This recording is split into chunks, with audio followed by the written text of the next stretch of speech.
এখানে গাঠি সিদ্ধ করে নিয়েছি, গাঠি আর একটা আলু দিয়েছি সাথে। এটা ভর্তা করবো, পেস্ট হিসেবে কুচিয়ে নিয়ে নিয়েছি গাঠি। আর হলো পাতলা ডাল। এখানে হলো এই যে মাছ দিয়ে গাঠি দিয়ে, গাঠিটা কচুরমুখী কি বলেন আপনারা, কেউ বলে কচুর ছুরি, যাই হোক। দেখুন তো কত সুন্দর একটা কালার আসছে।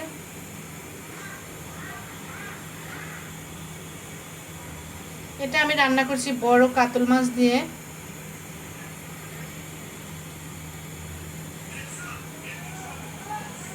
বড় কাতল মাছ দিয়ে রান্না করছি এখানে গাটি দিয়ে।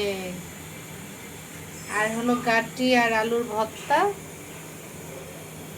পাতলা ডাল।